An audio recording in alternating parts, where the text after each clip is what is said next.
Hola, buenos días a todos. ¿Se escucha bien? Buenos días, Elena. Hola, buenos días. ¿Se escucha bien, Elena? Sí, ¿qué tal? Buenos Hola, días, Ricardo. Elena. Hola, Raúl. Buenos días, Elena. Se escucha bien. Buenos días, Elena.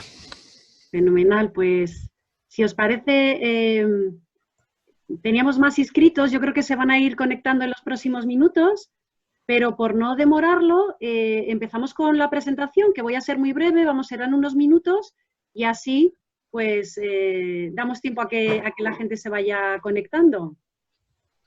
¿Os parece? Perfecto. Perfecto.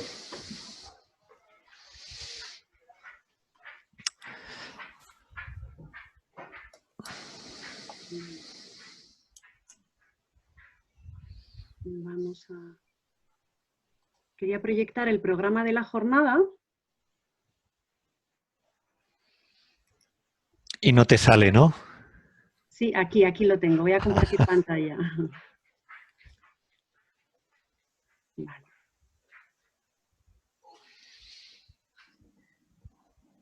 Vale, ya está, ¿verdad? ¿Ya lo estáis viendo? Sí. Vale, muy bien. Pues nada, buenos días a todos. Mi nombre es Elena Santiago. Soy la secretaria general de Hispalit, que es la Asociación Española de Fabricantes de Ladrillos y Tejas.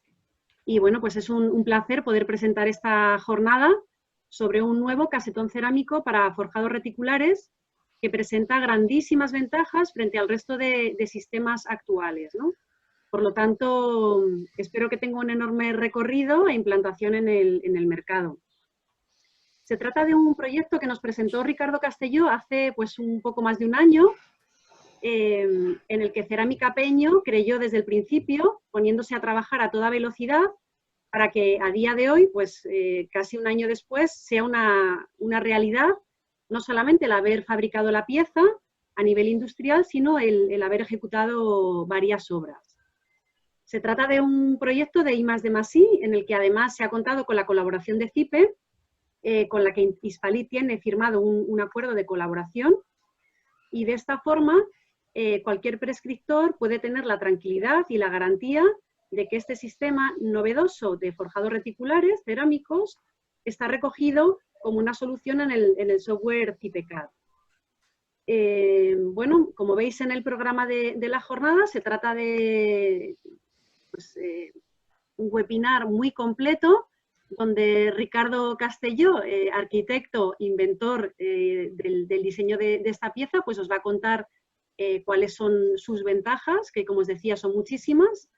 Raúl Peño, como director general de Cerámica Peño, os va a explicar cuál ha sido su desarrollo a nivel industrial. Carlos Fernández, director técnico de CIPE Ingenieros, os va a explicar mediante un ejemplo cómo se ha incorporado este tipo de forjados en software CIPE-CAD. Ya veréis que es facilísimo. Y por último, Miguel Ángel Ferri, arquitecto de Ferri Navarro, os va a presentar una obra que se está construyendo en este momento con este sistema. Así que nada más por mi parte, insistir en que para una asociación como la nuestra, pues es un lujo y un placer poder presentar proyectos de investigación y desarrollo, pues que además se han realizado de forma tan ágil y tan eficaz, y bueno, pues el poder presentarla hoy al mercado. Así que muchísima suerte y muchos éxitos para todos. Le cedo la palabra a Ricardo Castelló. Gracias, Elena, por la presentación. Y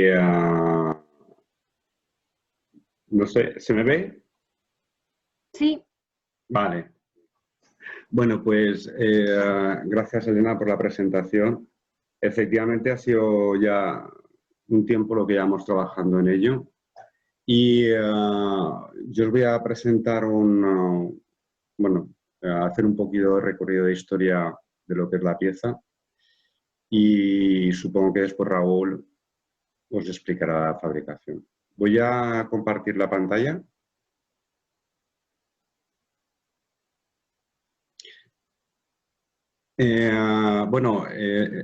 esto viene un poquito más de lejos, Yo soy partner, el nombre que se utiliza es partner de una sociedad marroquí. Estoy 7 años allí en Marruecos y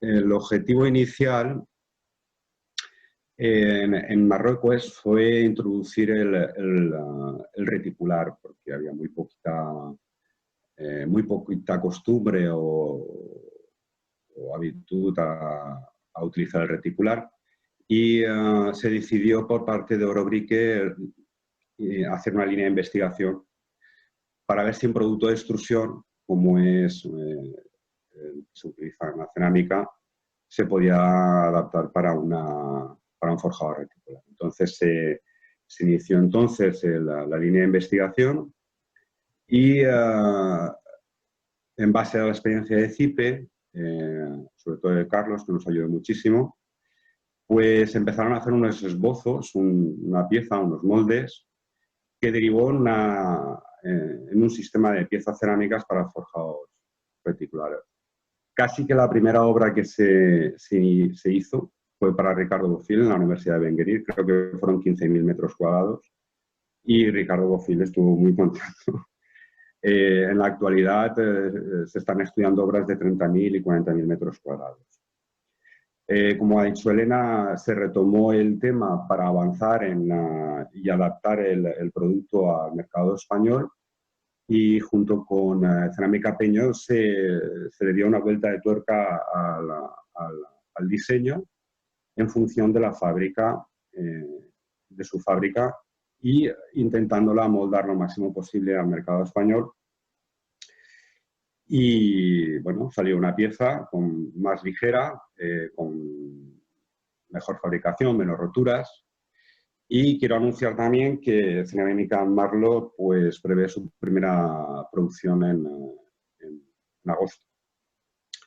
Bueno, el concepto yo creo que casi todos ya lo habrán visto. Es una pieza prismática, una doble perforación, y la peculiaridad es que tiene unas zonas de debilidad en la parte superior. Esas dos perforaciones que tenemos es lo que en el futuro será los nervios. En este caso empezamos con un nervio de 12 y un nervio de 14, y esas zonas de debilidad cuando llega a obra se rompen, ya sea una o la otra, dejando una especie, nosotros decimos, de 6 tumbado, dejando esta pieza.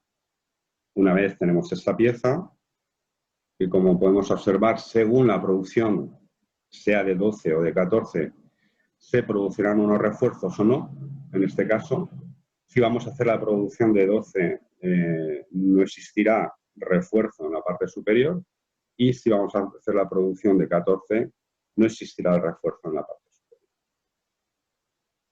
superior. La colocación es muy fácil, se coloca en aspa y a tope. Digamos que la pieza, por contra que el sistema tradicional, el cruce de nervios se aloja en el centro del módulo, colocándose en aspa, en ese orden, 1, 2, 3, 4, y se queda el cruce de nervios en el centro.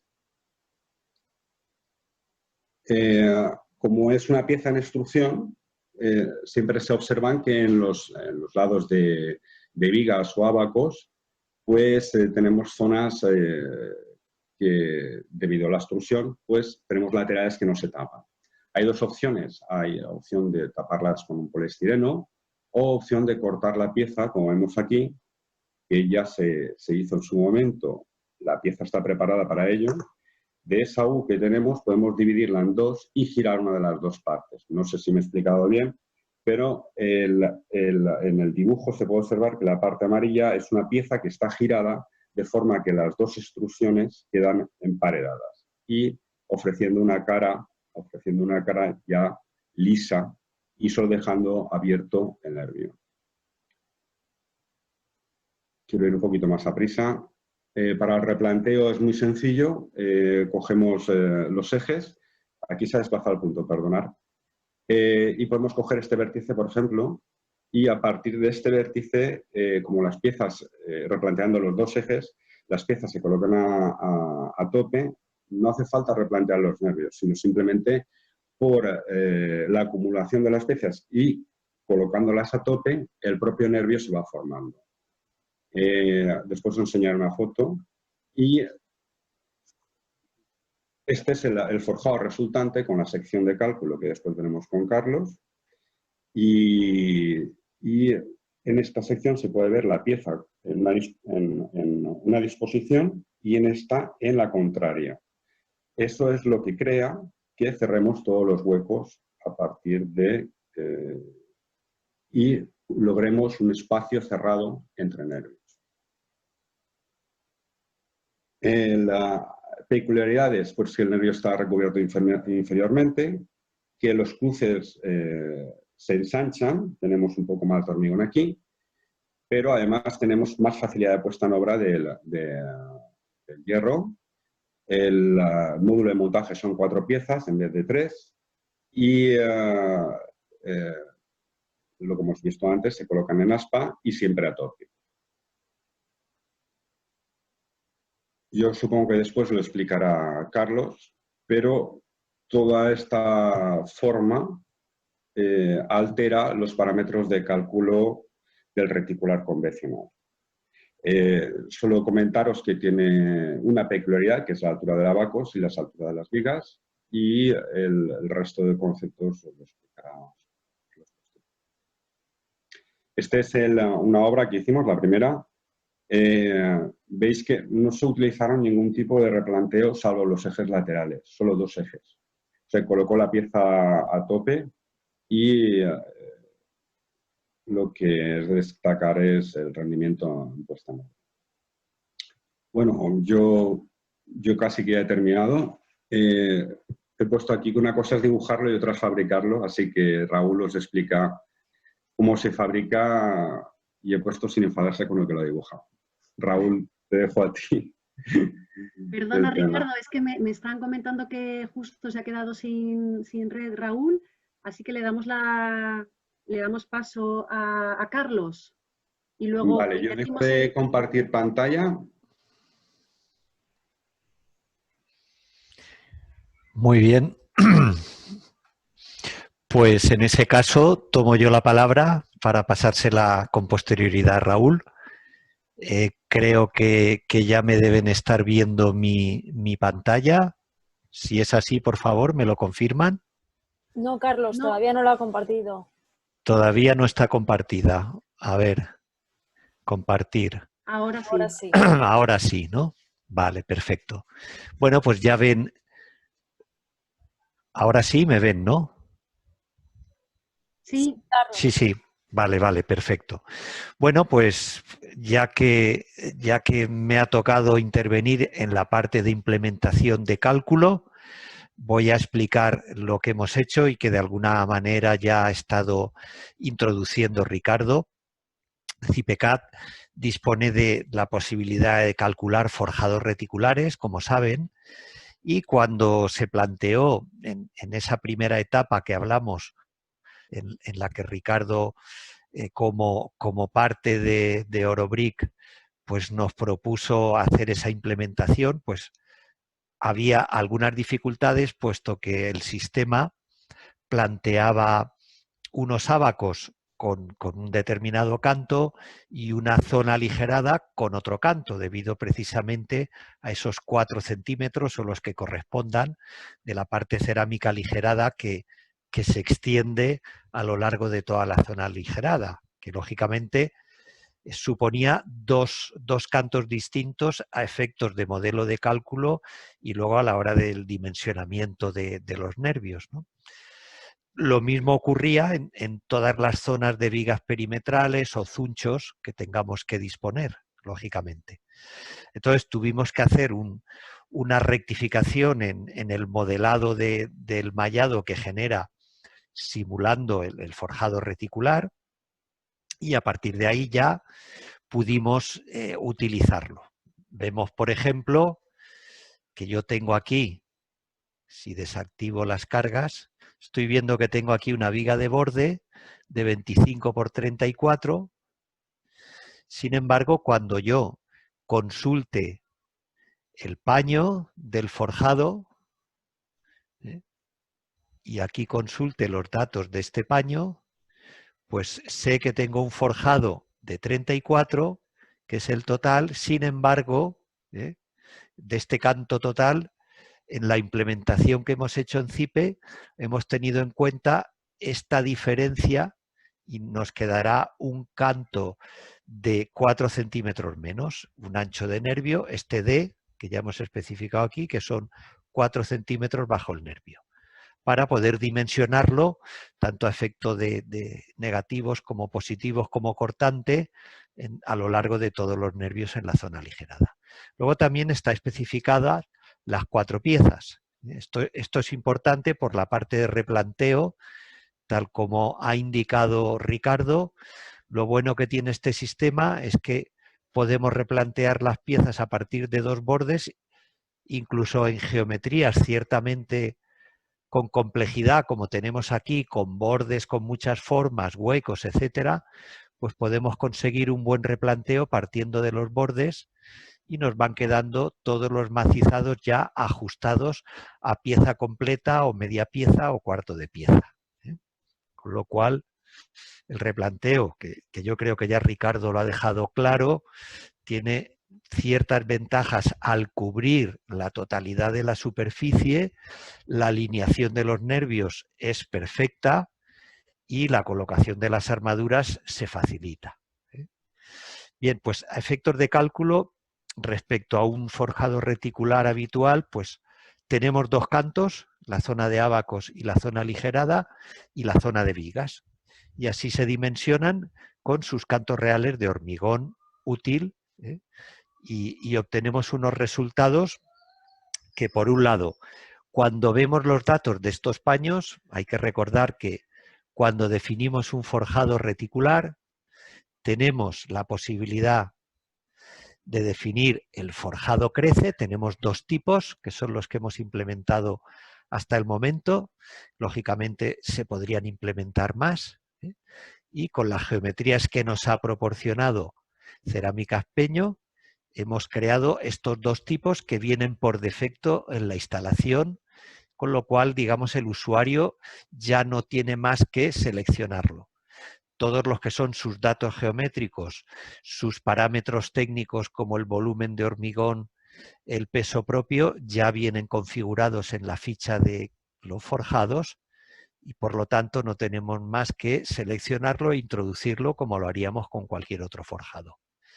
Esos diferentes cantos ya los va a asignar automáticamente el programa a la hora de generar todas las posiciones de ábacos y calcularemos y obtendremos resultados. Cuando calculamos y obtenemos los resultados, si yo tengo mi modelo de cálculo del edificio completo, vamos a sacar una vista para que nos hagamos una idea del edificio que estamos viendo. Pues aquí lo tenemos, este es el edificio que he planteado como un ejemplo para poder establecer una comparativa, que ahora la pasaremos a comentar. Pues con este edificio, que viene a ser un edificio de 5 plantas, con una geometría y una disposición que se hace muy indicada para un forjado reticular, porque lógicamente no vemos con ninguna claridad la posibilidad de disponer unas alineaciones de vigas o pórticos bien alineados, con lo cual digamos que hay determinadas tipologías y distribuciones arquitectónicas que nos estarán pidiendo el forjado reticular.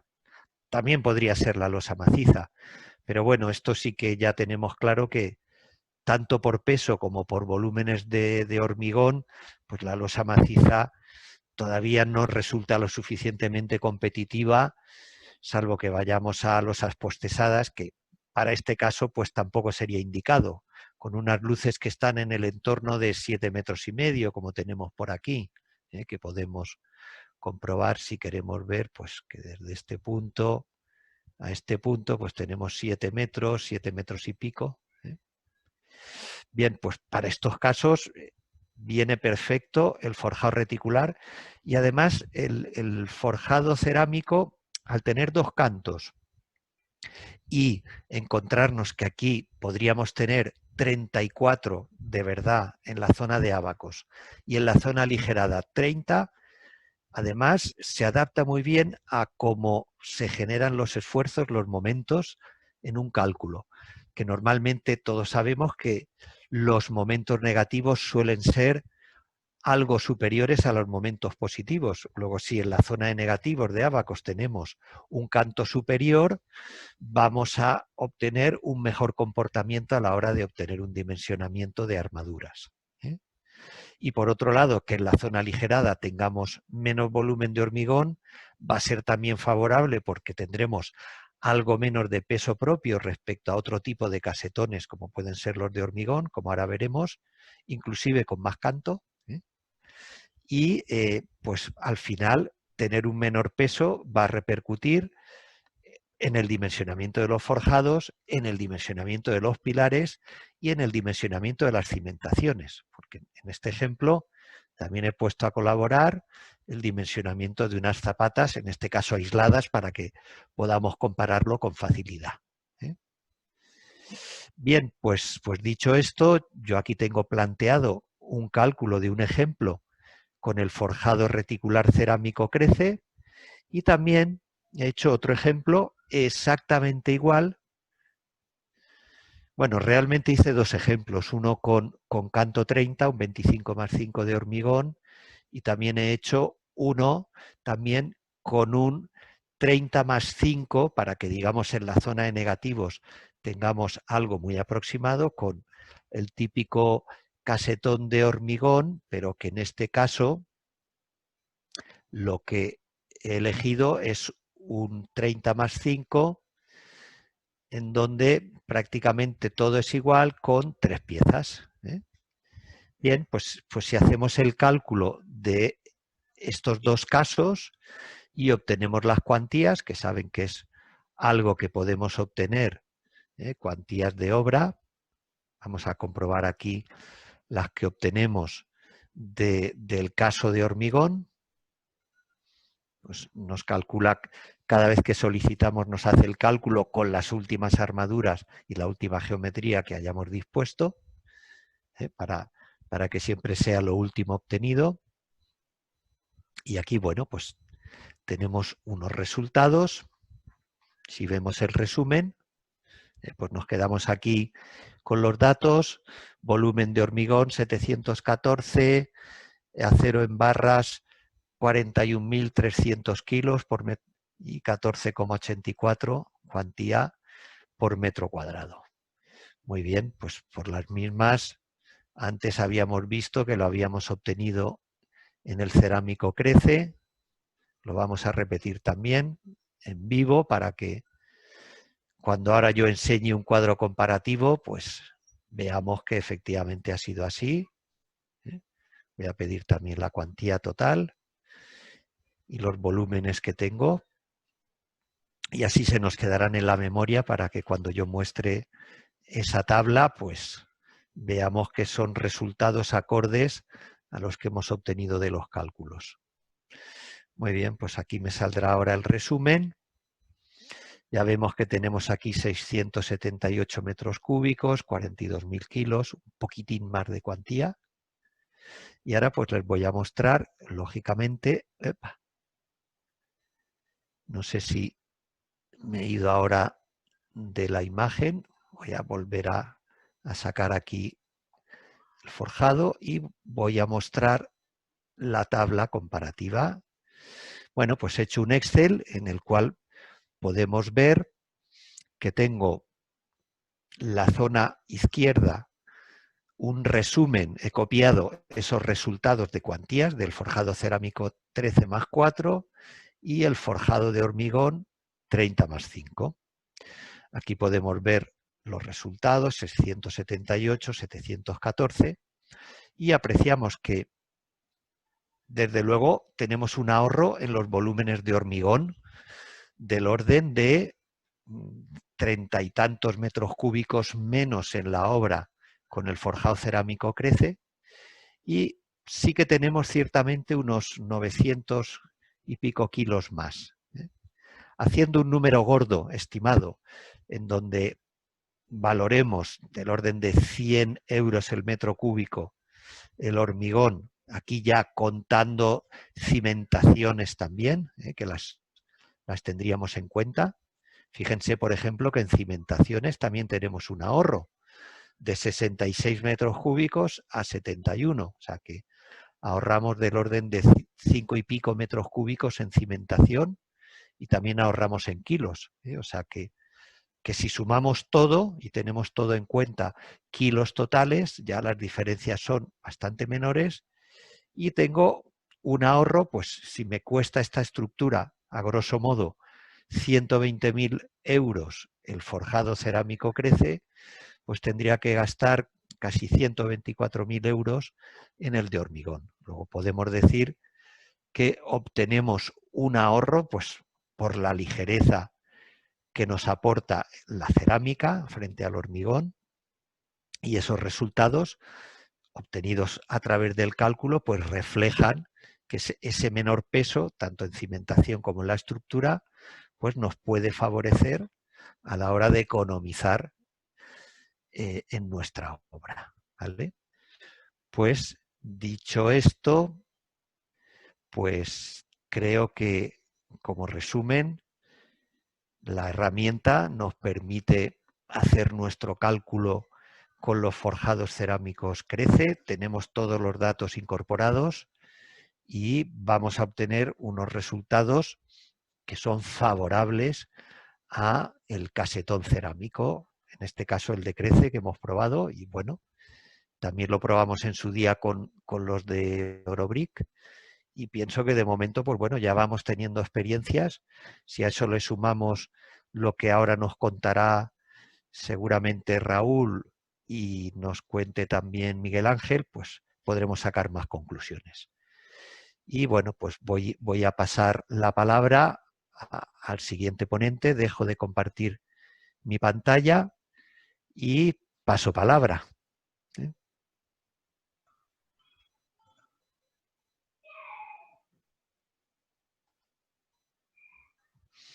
Raúl, ¿estás conectado, verdad? Sí, ya estoy conectado. Voy a compartir pantalla.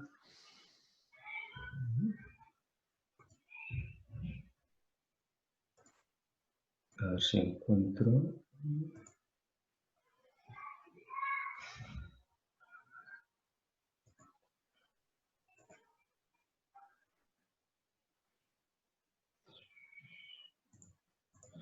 Vaya, no encuentro la presentación ahora, si lo tengo aquí.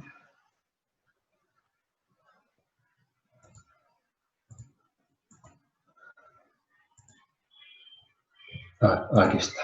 Vale. Lo veis ahora, ¿verdad? Sí. Sí. Vale. Sí. Bueno, lo primero, pediros disculpas a todos porque justamente pocos minutos antes de entrar pues ha habido un pequeño corte de luz en esta zona y Murphy ha hecho de las suyas y ha coincidido después de 2 o 3 meses sin corte de luz. Pero bueno, así son las cosas. Lo primero de todo es agradecer a todos los que han hecho posible esta jornada, Hispalib, lo primero, por ofrecerse a presentar este producto, a CIPE por su apoyo en el desarrollo del casetón cerámico Crece, a Ricardo, por supuesto, le agradezco todos los días la colaboración que estamos teniendo, y a Miguel Ángel por haberse ofrecido a probar este casetón en España y por haber tomado la iniciativa. Voy a hacer una breve historia de lo que somos. Nosotros, mi padre creó la empresa en 1975 comprando una pequeña cerámica. Estamos asociados a Hispalib desde hace muchos años, desde el año 95. En su momento empezamos, aparte de ser una fábrica de pequeños formatos, empezamos a hacer bovedillas para forjados unidireccionales de cantos bajos y intereses 60. Y bueno, poco a poco pues fuimos desarrollando nuevos productos. En el 2009 hay un cambio importante con la instalación de una planta de cogeneración para la mejora de la eficiencia energética. Todo esto ya, por supuesto, como podéis entender por las fechas, con la crisis inmobiliaria de la construcción que tuvimos. En el 2010 y 2011 hicimos importantes innovaciones para diversificar la producción y convertir una fábrica que era de pequeño formato de ladrillo en una fábrica multiproducto. Así pasamos a hacer nuevos formatos de bovedilla para forjados unidireccionales en interejes de 70. Incorporamos toda la gama de bloques aligerados y ya en el año 2017 incorporamos el último formato de bovedilla, digamos, que nos quedaba, que era una bovedilla de canto 30 centímetros. Como anécdota, bueno, desde el año 2016 ostentamos la presidencia de la sección de forjados y bueno, nuestra relación con Hispalit es muy intensa, digamos, y muy importante porque nos aporta, la verdad, es que mucha solidez a nuestro proyecto. La pieza, al final, bueno, como cualquier producto cerámico habitual, bueno, hay procesos de conformado que no son extrusión, pero lo habitual en los productos cerámicos es la extrusión. Entonces tenemos un proceso típico de fabricación cerámica con una preparación granulométrica y de humedad mediante equipos de trituración y amasado. Hay un extrusionado con una máquina extrusora. El secadero, ahí sí que hay más variación de unas plantas a otras. En nuestro caso, ahora veréis una foto, tenemos un secadero semicontinuo de estanterías. Eso la verdad es que nos viene muy bien para este tipo de piezas y de formatos, porque permite un aire muy bueno, un paso de aire muy bueno entre las piezas y bueno, realmente no hemos tenido ningún problema de secado con esta pieza. Una cocción en horno túnel, como es habitual hoy día en la tecnología en este proceso, con un sistema automatizado. Y un desapilado, que esto sí que quiero destacarlo, con un sistema de volteado, porque esto es importante de cara a posibles problemas de roturas en piezas, ¿no? Ahora después lo comentaré con alguna foto. Aquí os voy a dejar un ejemplo de cómo es el extrusionado. Al final lo que crea son dos dimensiones con un molde y la tercera dimensión se le da a través de un cortador, como veis aquí. Aquí veis la barra continua que sale del molde de extrusión y esto es un cortador a barra parada donde se le da la tercera dimensión para crear las dimensiones definitivas de la pieza. Esto que veis aquí es lo que os comentaba, que es una estantería donde el material se carga para su secado en el secadero semicontinuo. En principio la verdad es que no hemos tenido ningún problema y nos ha ido muy bien en este secadero.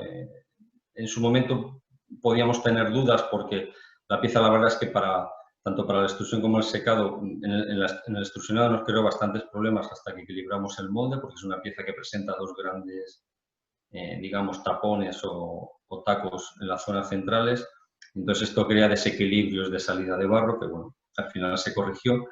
Y en el secadero, afortunadamente, pues entre la bondad de nuestras arcillas y una buena circulación de aire, pues se ha podido secar sin ningún problema de fisuras. Aquí veis algunas piezas con una zona más débil y alabeada. Esto es lo que comentaba Ricardo, que el molde lo que lleva son unas pequeñas cuchillas que hacen un precorte. Este precorte en ocasiones con el cortador lo que hace es terminar de cortar, pero no crea ningún problema y esto es lo que luego en obra, con un pequeño golpe que luego veremos en un vídeo, pues se termina de romper para crear el nervio y situar las armaduras. Aquí veis también una foto de lo que sería el empaquetado o el encañe en el vagón del horno. Es una pieza que por su configuración no es fácil de trabajar, no es fácil de cocer. Aquellos ceramistas que estén conectados y que vean esto, pues enseguida les habrá llamado la atención. Como cualquier bovedilla que se apila en esta forma, afortunadamente nosotros tenemos la experiencia, llevamos muchos años cociendo con este tipo de encañe, pero estas perforaciones lo que hacen es que haya un gran paso de aire por estas zonas y no por otras, ¿no? Y esto puede crear desequilibrios de temperaturas en las piezas y posibles fisuraciones. Aquí os muestro una foto un par de fotos del paletizado. Esto sí que nos ha gustado destacarlo porque yo en su momento, cuando en junio del año pasado, justo hace un año, Ricardo nos presentó el proyecto y la idea, Pues yo la verdad es que vi bastante claro que teníamos muchas posibilidades de fabricarlo, ¿no? Otra cosa estaba la parte del mercado, que era la segunda derivada, pero la primera derivada era la posibilidad de fabricarlo. Y nosotros, afortunadamente, con el automatismo que tenemos en el desapilado, tenemos un volteador que hace que las piezas, en vez de ir apiladas de forma plana, van apiladas a 90 grados. Eso hace que los tabiques, lógicamente, le den más resistencia a la pieza y que tanto en la manipulación de los palets con las máquinas como en la carga de camiones, el transporte, pues no ha habido problemas de rotura.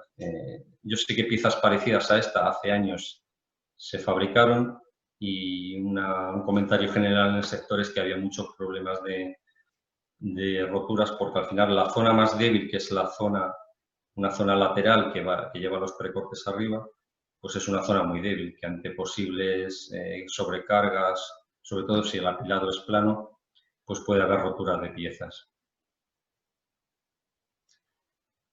Nosotros hemos servido ya en varios camiones, además a distancias de 450, 500 kilómetros, y la verdad es que no ha habido ningún problema en el transporte, en el movimiento de los palets y las piezas han llegado sin ningún problema de roturas. Perdona, Raúl, preguntan Sí. en el chat si tiene marcado CE. No, esta pieza, al igual que los casetones para forjados in situ unidireccionales, aún no tienen norma armonizada.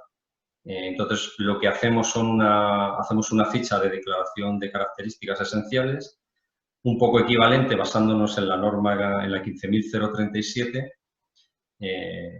para tener una norma de referencia, al igual que hacemos todos los fabricantes que fabricamos el casetón cerámico para forjado, para nervio in situ de unidireccional. Pero no podemos hacer marcado CE porque no hay norma. Bueno, corrígeme, Elena, si me equivoco, pero aún no ha salido. Lleva varios años discutiéndose y hablándose, pero no ha salido. Efectivamente, no es un problema de la pieza, sino que es un problema de que no está la norma europea publicada para poder aplicar el marcado CE. Está, como bien dices, en proceso, pero no sabemos cuándo se publicará. En ese momento, lógicamente, el producto podrá tener marcado CE, pero a día de hoy no lo puede tener. Nosotros lo que hemos hecho es ensayar la pieza. Bueno, hablo de las piezas a veces porque, evidentemente, como ha explicado Ricardo, el molde está configurado para, según donde se hagan los precortes, tener dos formatos, nervio 12 y nervio 14. Ahora lo veremos en otra pieza posterior. Aquí se ve mejor. Esto es un ejemplo con nervio 12, porque hemos roto, digamos, en extrusión se hacen los precortes aquí. Y si hiciéramos para nervio 14, pues los precortes se hacen en este lado y este tabique inclinado se pone en este lado. Todo ello con el mismo molde. Hemos hecho los ensayos como si fuera la 15.037, los ensayos iniciales tipo. De hecho, aquí he destacado un par de ensayos porque, bueno, una de las dudas que nos surgió pues era el tema de la resistencia a punzonamiento, ¿no? Porque aquí hay una zona que es la más, en principio parece la más débil, porque está, bueno, este tabique arriostra aquí, pero bueno, hay una zona aquí todavía bastante débil. Aquí no teníamos duda que no iba a haber problemas con la pieza. Y bueno, en su momento, cuando vimos el diseño, podía caber la duda de la resistencia a punzonamiento, ¿no?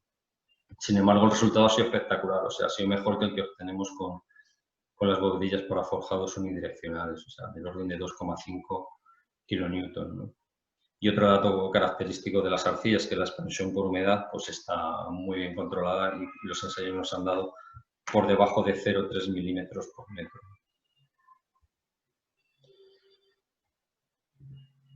Aquí tengo algunos ejemplos ya de implantación en obra.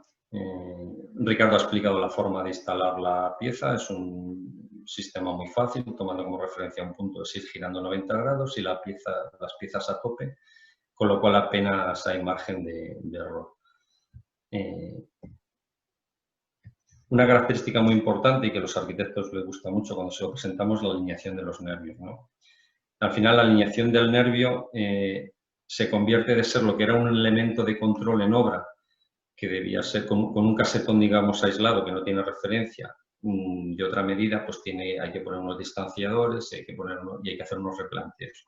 Ese control que con otros sistemas hay que hacerlo en obra, pues en este caso haciendo un control de calidad en fábrica con la dimensión del ancho del nervio, pues en obra está asegurado el ancho del nervio. Quiere decir, aquí lo que hay que controlar es que las dimensiones de la pieza, una vez cocidas, son las que son, y controlar el proceso de producción. Pero en obra ya no hay que controlar el ancho del nervio, realmente es hacer el montaje y ello solo va a salir la alineación perfecta de nervios, ¿no?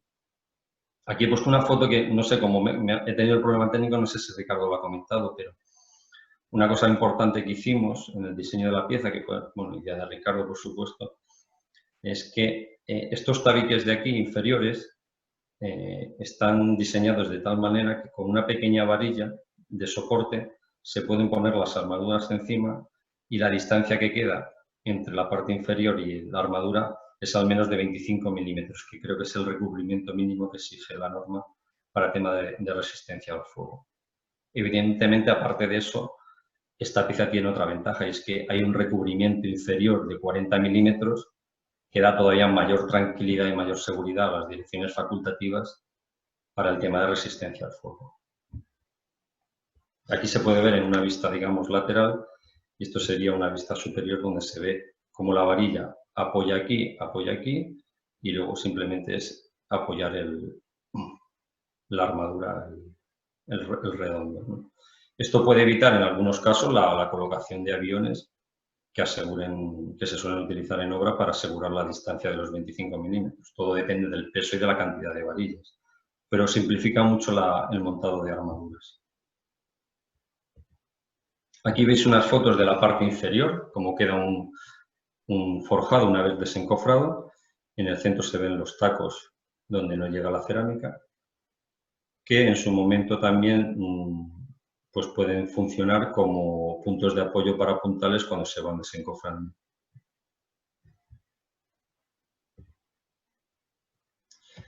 Por resumir un poco los beneficios de la pieza y del sistema. Por supuesto, como ha dicho Carlos, menor peso propio de la estructura, que puede dar lugar a ahorros de cuantía, tanto en cimentación como en la propia estructura. La facilidad de puesta en obra, ¿por qué? Porque no necesita replanteos y por el peso de la pieza. O sea, el tema de que no necesita replanteos, al final todos aquellos que estén familiarizados con el Lean Manufacturing, esto se puede considerar como un sistema poca-yoke. O sea, es un sistema prácticamente que no da lugar al error. De hecho, ahora vais a ver un vídeo del montaje donde hay un operario que parece que duda en poner la pieza, pero al final, después de darle alguna vuelta, el sistema le lleva a que la coloque bien. Prácticamente no hay posibilidad de error. Una vez que se hace el replanteo en una esquina, se empieza y es girar piezas a 90 grados y poner a tope unas contra otras. Para las direcciones facultativas, una seguridad importante, el tema de resistencia al fuego, con el recubrimiento inferior de la cerámica y la perfecta alineación y anchura de nervios. Como os he dicho, esto queda asegurado por la parte de fabricación de la cerámica en fábrica, una vez que la pieza está dimensionada, cocida, producida y pasa los controles de calidad y tiene las dimensiones correctas, pues en obra está asegurado el nervio. Y luego una cosa importante, que en algunos proyectos puede haber un ahorro de falsos techos, que no es baladí, puede ser un coste importante, y ese recubrimiento inferior hace que se puedan instalar, digamos, poner pequeñas instalaciones que ahorren en algunos casos el coste de falsos techos. Os voy a mostrar un vídeo de una instalación en obra para que veáis cómo se maneja y cómo lo hacen los operarios.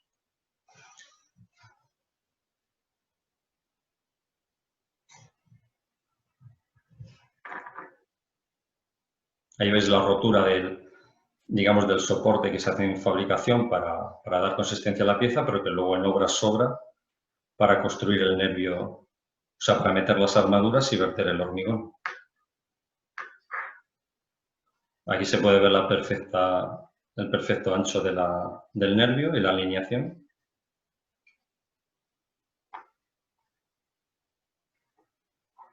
Es una zona de ábacos o de vicas. Aquí hay algún operario que se atreve con 2 piezas, la pieza pesa en torno a 16 kilos, frente a otros sistemas que, por ejemplo el bloque de hormigón, pues esto sería difícilmente realizable, ¿no? Que coger 2 piezas, 2 bloques de hormigón. Las piezas se van colocando a tope y girando 90 grados.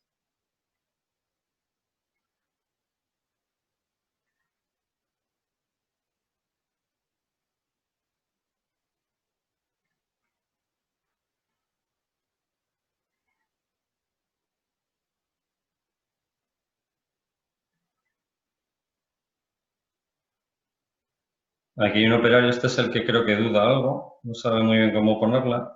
Sí. Bueno, al final es que como el nervio viene así, pues la pieza tiene que ir así, no hay lugar a error.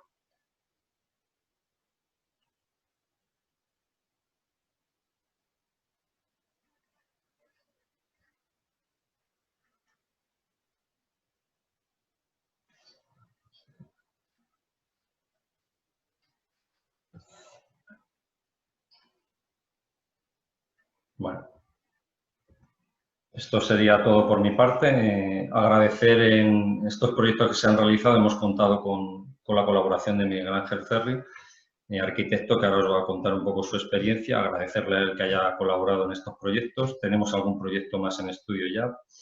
Desgraciadamente nos hemos encontrado con esta situación del COVID-19 que, bueno, todo a nivel de promotor y de estudios de arquitectura, pues estamos notando un parón o un retraso en los proyectos que estaban pensados pues, para hacer ya, ¿no? Entonces, bueno, agradecerlos a ellos, agradecer a Ricardo, agradecer a Galván Construcciones también, que ha sido el instalador y que, bueno, está muy contento con el sistema y nos ha apoyado también en su instalación. Doy paso a Miguel Ángel. Cualquier información adicional tenéis nuestra página web donde viene explicado el sistema también y, bueno, cualquier duda pues nos podéis escribir un correo y disponemos de información técnica detallada para ampliar información. Estamos a su disposición para estudiar proyectos, para recalcular, para analizar. En fin, sin ningún compromiso y coste estamos abiertos a estudiar cualquier proyecto que se quiera cambiar a este sistema. Doy paso a Miguel Ángel y muchas gracias a todos.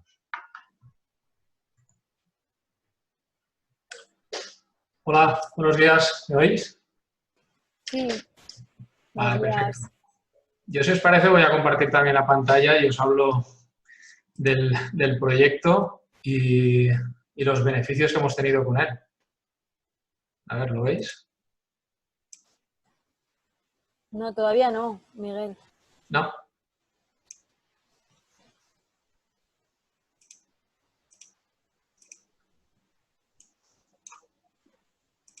¿Y ahora? No, todavía no está compartiendo.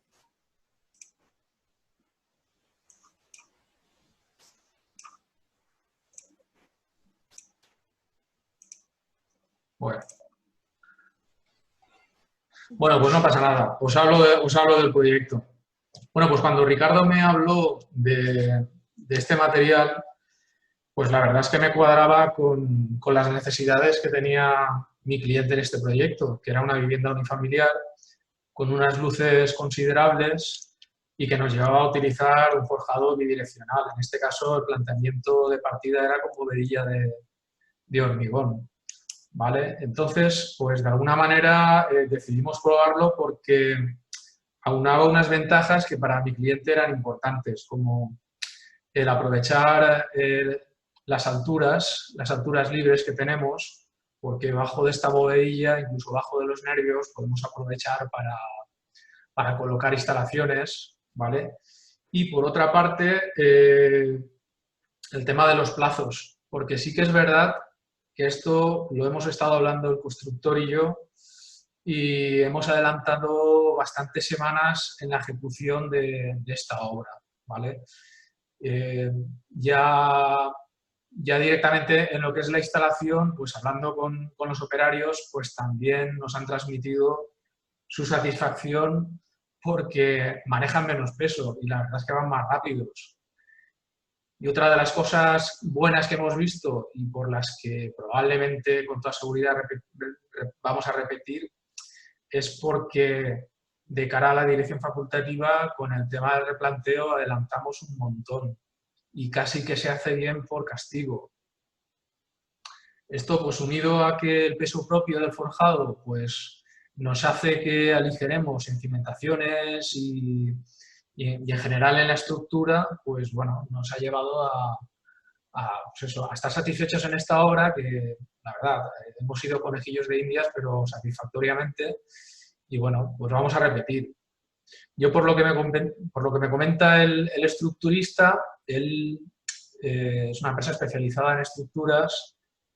Su intención es en algunas de las obras que lleva forjado bidireccional, pues va a proponer a las direcciones facultativas de sus proyectos el cambiar a este sistema porque, pues, por esto mismo, por la agilidad en la ejecución, la ganancia en mano de obra y en plazos, ¿vale? Entonces esto hoy es un tema importante porque vamos muy limitados con las fechas de entrega de las obras y esto nos ayuda pues a ganar tiempos y mejorar en estas entregas. Y por lo demás, la verdad, muy, muy satisfecho con el material.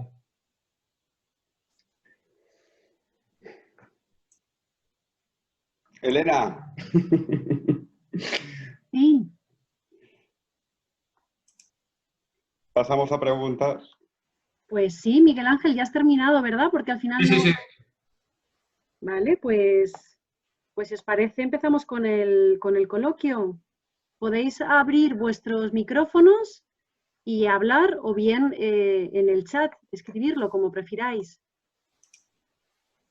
Bueno, yo soy Carlos Fernández, si me permitís que haga más que una pregunta, una aseveración, porque cuando le he oído comentar a Raúl Peño la eliminación de los aviones, pues me estaba acordando de que siempre he sido enemigo de los aviones, no porque sea del ejército de tierra, ¿no? Sino porque realmente los aviones, a no ser que se hagan muy bien, lo que suele provocar es un aumento excesivo del recubrimiento con una reducción del brazo mecánico y por lo tanto una pérdida de resistencia real. O sea, que yo me creo que lo he calculado bien, pero me lo van a ejecutar mal porque como me hagan el avión un poco más cortito, yo estoy contando con un recubrimiento de cálculo de 3, 3,5, máximo 4 centímetros y me están poniendo 6. Y claro, esa pérdida de brazo mecánico pues es bastante, ¿eh? O sea que me gusta mucho el sistema porque evita esas pérdidas que en el cálculo tiene que preocupar a la dirección facultativa y debería preocuparle a todo el mundo, esa pérdida de resistencia sin sentido, ¿eh? Cuando lo que hay que hacer es hacerlo bien, pero no se suele hacer bien, ¿eh? Ya está, ese es mi comentario. Carlos, la verdad es que en eso tuvimos una discusión con Raúl para determinar en qué punto dejábamos un tabiquillo lateral, porque ese tabiquillo, cuando lo movíamos para dejarlo en la altura del mínimo 25, porque en función del diámetro que se pone en la barra, pues obtienes una distancia de recubrimiento. Ese cambio en un tabiquillo horizontal originaba problemas en producción, pero bueno, se logró. Quiero decir otra cosa y quiero agradecer a Miguel Ángel, que es compañero y amigo, la confianza en la obra y en un producto que, digamos, que era inédito en España. No he dado las gracias a nadie, pero las quería dar.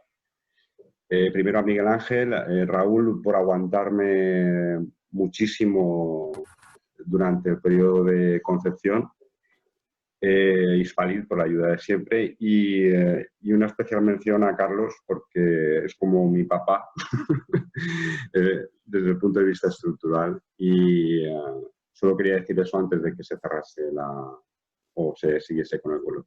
No he dicho nada de gracias, las digo ahora.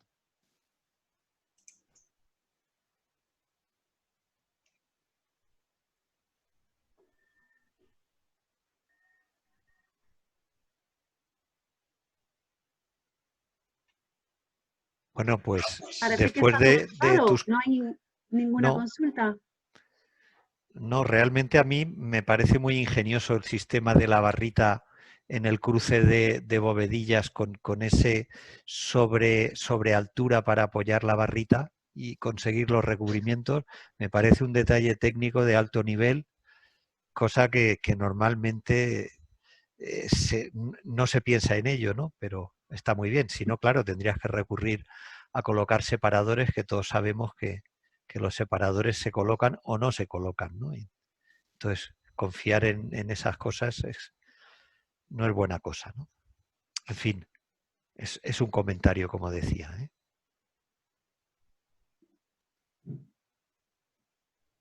Elena. La verdad es que la presentación ha sido muy concisa y muy clara, muy gráfica, ¿no? Con las imágenes y los vídeos, y quizá por eso no suscita dudas. Ah, mira, sí. En cuanto al comportamiento acústico, preguntan. ¿Respondo yo? Sí, Por Ricardo. ejemplo. Bueno, ahora mismo lo que estamos haciendo es una equivalencia con las soluciones técnicas en el catálogo de soluciones. Desde nosotros ahora mismo en Marruecos hay una batería de ensayos prevista cuando se termine específicamente terminada la obra de Ricardo Bofill, y obtendremos ya unos valores más concisos, pero en principio nos remitimos al catálogo de soluciones que hay en el CT, en el código técnico. En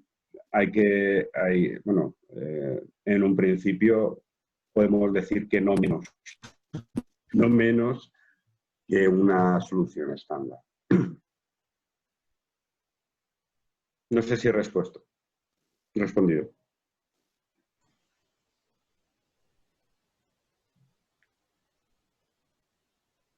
Se corta muchísimo la conexión, os oigo muy entrecortados.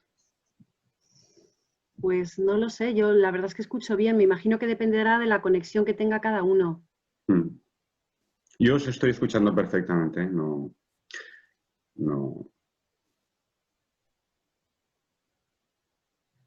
¿Los circuitos de distribución son los habituales? Entiendo que para Raúl... Entiendo que se refiere a la distribución de la pieza. Eso es. Bueno, a día de hoy, digamos, con lo precario que está el proyecto de distribución, lo que estamos haciendo es una distribución directamente al constructor en este caso al encofrador, ¿no? Entendemos que no es un producto a día de hoy en el estado que está como para distribuir a través de un distribuidor, más que nada, o de un mayorista, más que nada porque entendemos que es un producto muy técnico que hay que explicar bien a las direcciones facultativas. Ricardo, si me equivoco en algo, me dices. No. A los arquitectos, yo creo que ellos tienen que ser los primeros en conocer las ventajas del sistema, que ellos lo prescriban, y pasado un tiempo, cuando esté más estabilizado en el mercado y esté más habituado, pues puede ser como una bovedilla unidireccional que ya se puede distribuir o bien directamente a constructoras o se puede distribuir, como se hacen muchas bovedillas unidireccionales, a través de mayoristas o de distribuidores locales en zonas, ¿no? Pero a día de hoy lo que estamos haciendo es, digamos, ir directamente a constructoras o arquitectos, direcciones facultativas. Raúl, también preguntan si lo fabricáis solo vosotros o es una patente compartida por distintos miembros de Hispalit. Bueno, como ha dicho Ricardo, ahora mismo estamos dos fábricas en el proyecto. No estamos nosotros y estamos Cerámica Marlo, en la zona de La Rioja, País Vasco. No recuerdo ahora, me parece que están ahí en el límite. Están en Miranda, ¿no, Elena? Sí, en Miranda de Ebro. Miranda de Ebro. Entonces, actualmente somos dos, ¿no? ¿Y vosotros dónde está Peño? En Talavera de la Reina, Toledo. Estamos en la zona centro, estamos muy bien situados para abastecer todo el mercado de Madrid fundamentalmente. Sí, pero que entiendo es un proyecto muy reciente, ¿no, Raúl? Y que la idea es que se incorporen... Sí, la idea es...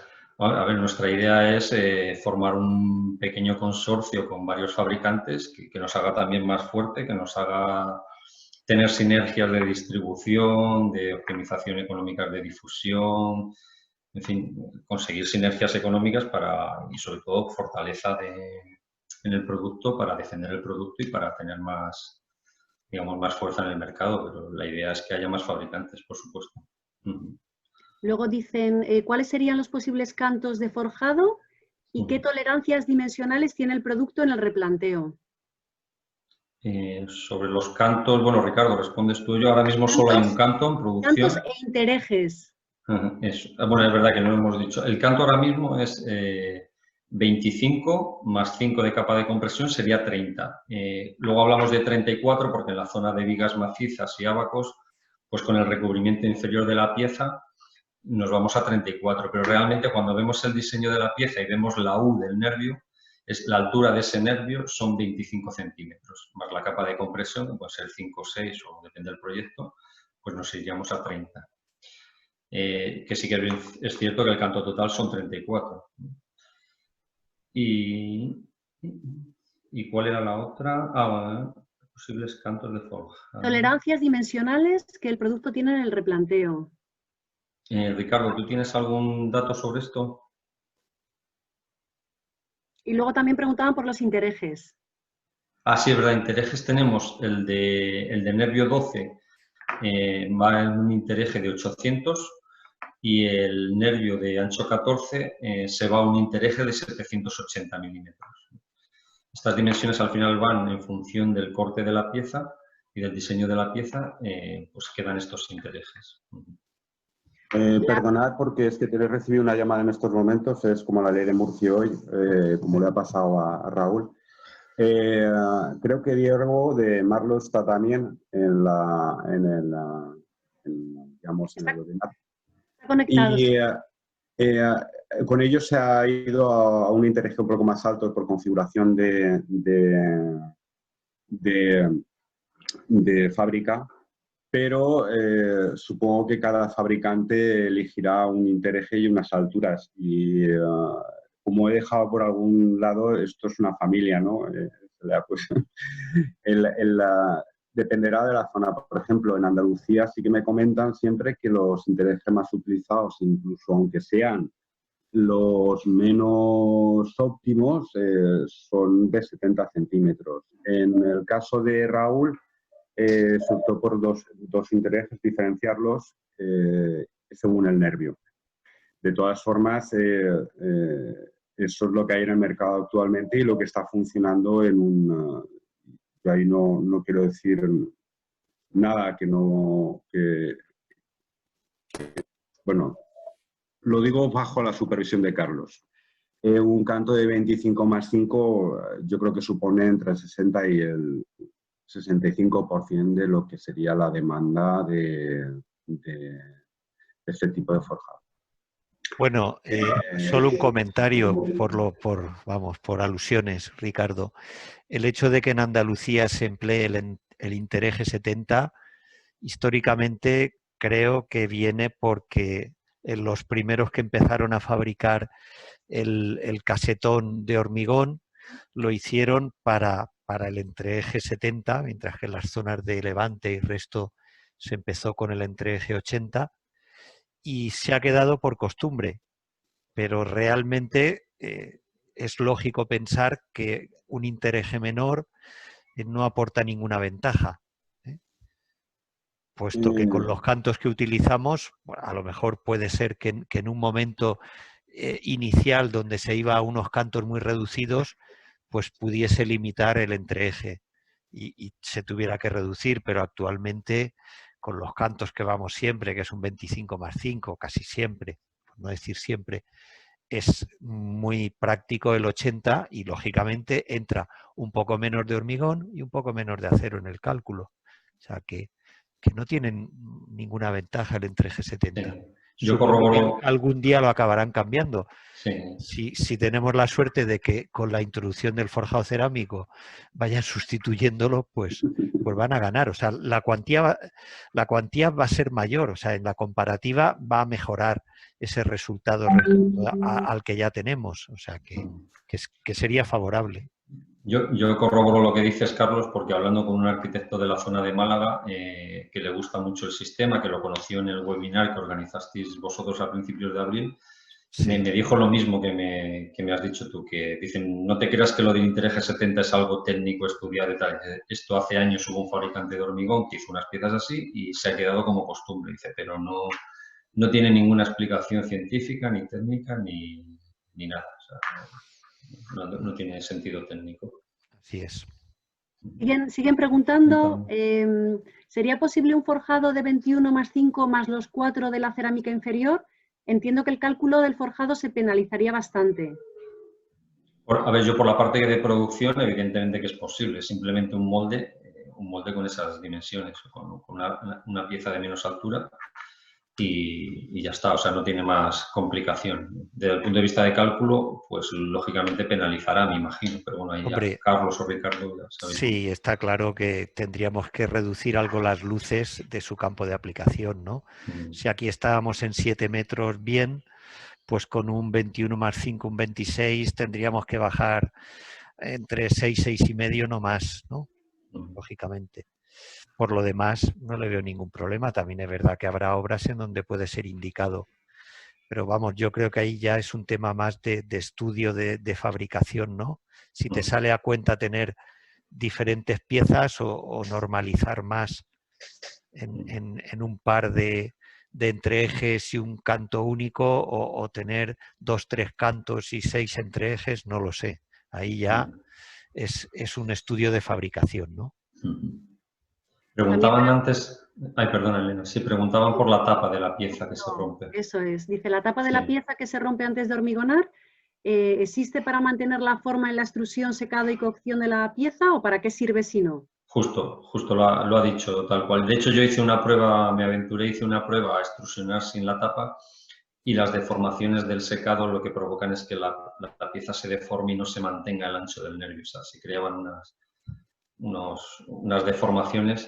Entonces, al igual que se hacen los zunchos de los termoarcillas, de los bloques aligerados, se pone esa tapa lo más ligera posible, lo más liviana, pero simplemente para mantener la pieza estructuralmente, para el tema de dilataciones, contracciones en los procesos de producción y en la manipulación en los automatismos, apiladoras, desapilados, para dar más rigidez a la pieza. Lo ideal sería fabricarlo sin eso, está claro, pero de momento no se ha conseguido.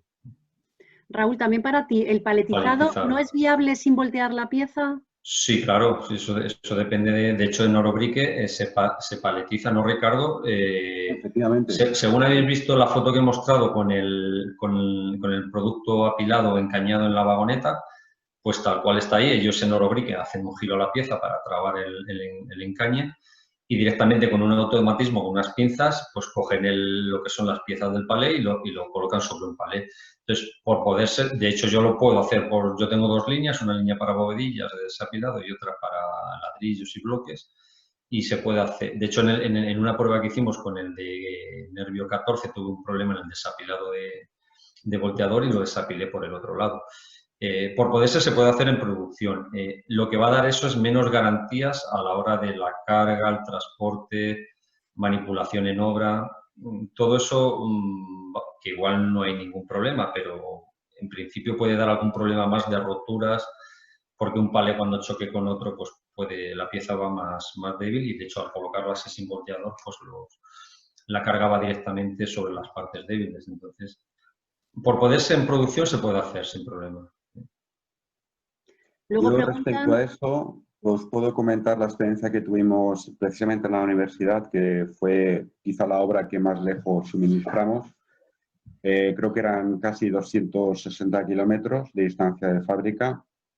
Y los camiones que no iban por autopista sí que las pérdidas aumentaban bastante, casi un 7% aproximadamente. Por lo que hemos visto con Cerámica Peño y el volteador, las pérdidas en 400 o 500 kilómetros han sido mínimas, o sea,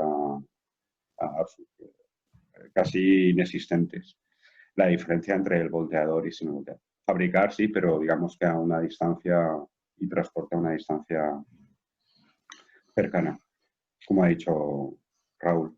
Yo veo aquí una pregunta muy interesante, muy interesante, perdonad que hable, y es de Chevy Prat. Y coméntanos, ¿no representan puntos débiles ante el fuego que reducen la estabilidad global del forjado? Se refiere, yo supongo que se refiere en ábacos y vigas. Yo voy a relanzar la pregunta después. Y al cruce de nervios, Ricardo. Y al cruce de nervios. Precisamente el cruce de nervios y la foto que ha puesto Raúl forma parte del sistema esos dados de hormigón. Es decir, cuando retiramos parte del encofrado podemos tener aún, me sale la palabra en francés, pero podemos seguir teniendo encofrado el forjado sobre esos nervios o dados de hormigón. Nosotros en Marruecos lo que hacemos es retiramos el panel y se queda apoyos puntuales cada 2 o 3 o cada 1,5 metros sobre los dados de hormigón. Esos dados de hormigón aparecen precisamente para que se siga apuntalando y se cumplan lo que es el tiempo de desencofrado. En esos puntos, la estabilidad al fuego es exactamente igual o superior que la de los nervios. No obstante, en vigas y ábacos se tendría que tener en cuenta en el cálculo, es decir, aumentar, si no digo nada que no sea malo, siempre la supervisión de Carlos, aumentar, digamos, esa distancia de recubrimiento. Bueno, y te diría una cosa, en los puntos de cruce el recubrimiento es mayor de 7 centímetros porque tenemos todo hormigón, luego eso resulta favorable. En el resto de puntos que no son cruce y es zona aligerada, tenemos los 4 centímetros de cerámica. Lo que pasa que no tenemos datos de ensayo, pero yo creo que intuitivamente todos tenemos claro de que va a ser mejor que no tener nada, ¿eh? Eso es evidente. También pienso que habrá un revestimiento inferior muy probablemente de yeso, puesto que este sistema está favoreciendo que rocemos y metamos las instalaciones de pequeño diámetro embutidas en esa capa cerámica y proyectemos yeso o le demos el yeso como se tenga que dar, ¿no? Ese yeso va a ser protector, evidentemente, y será necesario porque las zonas de ábacos y las zonas de vigas, en esa línea, estamos en igualdad de condiciones que cualquier otro forjado, ¿no? Ya sea losa maciza, sea bidireccional con hormigón en el casetón o cerámico en el casetón, es igual. O sea, vigas y zona de ábacos es la misma, ¿eh? O sea, tendremos que tener algún revestimiento y si son zonas vistas, pues bueno, no creo que lo vayan a ser en general, tendrán casi siempre un revestimiento. O sea que no creo que sea un problema, ¿eh? O no van a ser nada especial, ni lo va a diferenciar el que sea el casetón cerámico o casetón de hormigón. Están en igualdad de condiciones. El cruce es mejor y el resto de zona aligerada intuitivamente es mejor hasta que tengamos unos datos de ensayo que lo corroboren. Pero bueno, esperemos que todo sea así. Siguen preguntando por la tapa. ¿Esa tapa es reciclable o será residuo? Si realmente solo existe para hacer posible la producción, ¿por qué no se retira en fábrica para reciclar el material tras molerlo? Si no es por mantener mayor resistencia durante el transporte, se podría hacer. Además, se ahorrarían residuos en obra. Sí, sobre lo reciclable, evidentemente en obra va a ser un residuo. Entonces, hay una primera manera de reciclar, que es en la zona de ábacos, en donde quedan las perforaciones grandes de los nervios, se puede introducir ahí, pero eso depende evidentemente del instalador y a lo mejor no pierde tiempo en eso. Otra manera es tratarlo como un residuo de obra, de construcción, que es un residuo inerte que va a una planta de trituración, de molienda y queda como un árido. Al final la arcilla cocida es como un árido, se puede considerar. Sobre lo de la tapa, totalmente de acuerdo. De hecho, Ricardo lo sabe que hemos hablado mucho de esto, de intentar quitarlo. Es verdad que una vez paletizado le va a dar también propiedades y mayor resistencia, mayor seguridad para el transporte, pero nuestra idea es intentar, en la medida de lo posible, facilitar todo al instalador y no descartamos hacer alguna prueba de algún automatismo que quite la tapa en fábrica y el producto vaya sin tapa. Tenemos dudas sobre sobre el tema de los rechazos y las roturas en la manipulación. Pero bueno, como lo puede corroborar Ricardo, de esto hemos hablado bastante, ¿verdad, Ricardo? No he encontrado todavía la solución, pero bueno, no lo descartamos. Está claro que como dice Sherry Pratt, cuanto menos molestias para la obra y menos residuo, pues mejor. Porque de hecho al final en fábrica es un producto que aunque esté cocido, con una trituración y una molienda se puede reincorporar al proceso como una chamota. Totalmente de acuerdo con él.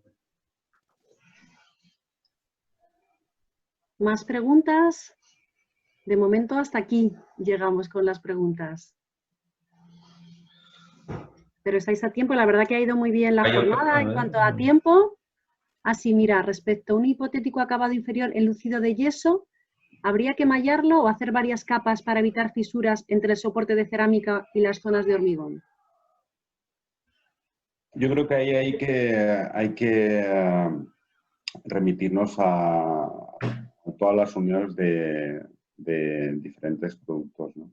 A tener el mismo cuidado que tenemos entre una unión de un forjado y un forjado o un elemento de hormigón y un elemento cerámico. Hay que tener en cuenta que cuando calculamos siempre vemos la flecha.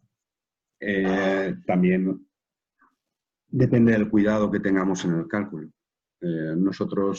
Yo siempre, por consejo de Carlos, limito determinadas flechas y eso ayuda también a que no aparezcan fisuraciones.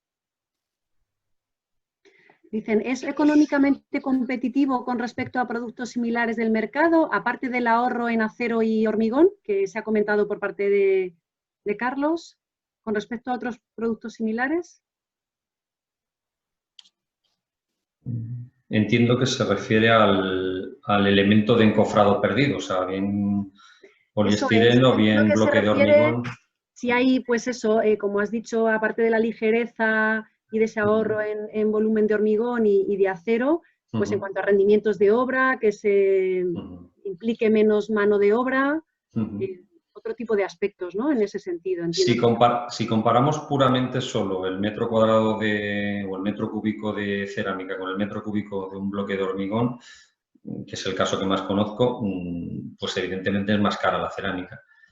Pero en esto hay que verle más ventajas y el rendimiento de puesta en obra no tiene nada que ver. De hecho, Miguel Ángel lo ha comentado, pero el responsable del encofrado en los dos proyectos que hemos hecho, él mismo dijo que tenía 13 obras pendientes y que su intención era cambiar las 13 a este sistema. Porque es que los rendimientos no nos atrevemos a dar un dato porque no lo hemos medido científicamente y no está bien dar un dato si no se ha medido bien, pero la percepción de él es que va muy, muy, muy rápido. Entonces, ahí hay un ahorro para el instalador, luego hay unas seguridades para la dirección facultativa y luego está el tema de falsos techos, ¿no? De posible ahorro de falsos techos. Entonces, bueno, al final es un producto que tiene varias ventajas y entendemos que hay que hacer un compendio o un paquete con todas las ventajas. Si vamos pura y duramente a metro cúbico de cerámica frente a hormigón, pues es más cara la cerámica, evidentemente. Yo, de todas formas, por lo que hemos estado viendo, porque por lo menos desde Cipecat, que exportamos a Arquímedes y sacamos presupuesto y vemos el precio de metro cuadrado de forjado, que incluye todo, es decir, todos los componentes materiales, mano de obra, medios auxiliares, etcétera, la conclusión a la que hemos llegado es que sí que es competitivo. Inclusive puede llegar a tener un precio metro cuadrado ligeramente inferior. No te lo puedo decir ahora porque variará en cada caso, también influye mucho, como sabéis, el volumen, pero está en línea. El precio del metro cuadrado completo, ¿vale? Considerando, no solamente hablando de cerámica, metro, como dice Raúl, cerámica, metro cúbico de hormigón, metro cúbico de cerámica, sino en el completo metro cuadrado de forjado sí que entra, entra y es competitivo. Inclusive puede ser ligeramente inferior en coste, en ese global. Sí, es competitivo en coste, pero tiene muchísimas ventajas, ¿no? Adicionales, claro, por todo lo que habéis estado explicando. Claro. O sea, que no es solo la pieza, sino que hay que ver también la globalidad, ¿no? Entonces creo que sí, eso sí que lo he podido comprobar valorando el metro cuadrado de estructura terminada con todo, ¿eh? En donde ya valoras el precio de la unidad de obra, no el precio de sus componentes, ¿no? Sí, me imagino que si Miguel Ángel Ferri tiene previsto cambiar todos los forjados que inicialmente venían con hormigón, ¿no? Y los va a cambiar a cerámica. Claro, Sí, yo será por algo. doy fe Claro. de ello porque, bueno, incluso el estructurista en sus obras que no son mías lo quiere hacer porque sabe que le va a ganar dinero. Entonces, los números son buenos en lo referente a rendimientos en mano de obra. Y hoy por hoy quizás sea la incertidumbre más grande que tiene un estructurista a la hora de hacer una obra. Entonces, es una ventaja y yo creo que cuando se afine con los precios metro cuadrado, probablemente saldrá un precio inferior, seguro. Sí, eso es lo que yo comentaba, que lo que pasa es que, claro, todo eso hay que ir extendiéndolo en los bancos de precios tradicionales. Sí. En CIPE tenemos nuestro generador de precios y, claro, yo ahí sí que lo puedo controlar. Pero, claro, yo no sé lo que tienen otros bancos de precios, que a lo mejor pueden ser prescriptivos para mucha gente. Pero yo, haciendo la prueba y manejando precios, que ahí sí que son los precios que me ha dado Ricardo Castelló y Raúl Peño aproximadamente, ¿no? de coste de pieza, ha encajado muy bien metiéndolo con sus rendimientos, etcétera. O sea, entra muy bien, con rendimientos equivalentes, ¿eh? O sea, que si realmente tenemos en cuenta lo que dice Miguel Ángel, se podrían mejorar todavía esos resultados, ¿no? O sea, que sí. Bueno, ya varias personas que agradecen todos los ponentes y participantes. Además, indican que les ha parecido una jornada muy interesante. No sé si hay alguna última pregunta. Si no, pues la verdad que en la línea agradeceros a todos vuestra intervención en este proyecto, que realmente tiene pues, muchísimo futuro por delante. Me ha alegrado saber que aparte de Cerámica Peño, pues ya tenemos otra empresa en el sector, Cerámica Marlo, que se ha unido, y estoy convencida de que habrá más empresas que empujen de este producto, al que le auguro, pues eso, muchos éxitos, y felicitaros a todos, porque realmente el I+D+I es muy complicado, y haberlo hecho en un tiempo récord de justo un año, me parece un logro tremendo, y que muy pocas veces cuando uno hace sus planes, pues ni siquiera puede llegar a pensar que se consigan estos resultados en un plazo tan acotado en el tiempo. ¿Os siguen dando en el chat la enhorabuena? Agradecerte a ti, Elena, que fuisteis los que hicisteis posible el foro en el que nos conocimos Ricardo y los fabricantes. Y bueno, a Ricardo por apostar por Hispalit y por la familia de fabricantes que hay en Hispalit. Y si no hubiera sido por vosotros dos, pues yo evidentemente no habría conocido el producto. Yo tuve la enorme fortuna, porque siempre hablo que en esto te tiene que acompañar la fortuna, de que teníamos unas instalaciones muy favorables para fabricar el producto, que venía todo prácticamente rodado. De hecho, si recuerdas, en nuestra primera reunión, cuando se fue Ricardo, te dije, Elena, yo no sé si encargar el molde ya. Sí, lo recuerdo. Porque es que me cuadraba todo, o sea, me cuadraba todo. Uh-huh. Y bueno, afortunadamente pues han cuadrado las cosas y Ricardo también se ha implicado muchísimo y le estaré eternamente agradecido, yo creo. Bueno, pues yo estoy agradecido a Carlos y a todos vosotros y bueno, ya lo he dicho antes, pero CIPE ha sido una gran ayuda en todo este desarrollo y por supuesto la paciencia de todos, de Raúl, porque en los tiempos que corren no es fácil embarcarse en este tipo de aventuras, así que nada, esperemos que una vez pase esto y todos estemos bien, que es lo primero que tenemos que estar, pues podamos ponerla en muchas más obras. Bueno, pues yo ya también me despido y quiero darle las gracias a Ricardo y a Raúl por su emprendimiento, que yo creo que es importante en estas épocas que estamos pasando, que siga habiendo gente con capacidad técnica y con capacidad empresarial para sacar adelante iniciativas. Y bueno, Hispalit que nos ha permitido transmitir a todos los que puedan escucharnos. Y bueno, creo que entre todos se ha formado un equipo con un resultado muy bueno, innovador, con productos tradicionales. Yo creo que eso es una buena combinación. Nada más. Se me olvida Muchas Miguel gracias. Ángel, se me olvida Miguel Ángel. Que... Miguel Ángel, sí. Miguel Ángel. Que... La valentía de apostar por hacerlo. Que... Yo tengo mucha confianza con Ricardo. Hasta el rabo todo es toro y quiero decir que... Eso da seguridad, ver Sí, qué sí. se hace, ¿no? Y funciona. Exacto. Lo que decimos Porque... siempre. Muy bien. Bueno, yo os tengo que desear que pongamos muchos metros de estructura y que el problema sea que no haya bastante material. Muy bien, pues Muy nada. bien, pues nada, eso. Enhorabuena y muchos éxitos y ánimo para todos. Ánimo. Hasta la próxima. Hasta Gracias pronto. a todos. Muchas gracias. Hasta luego.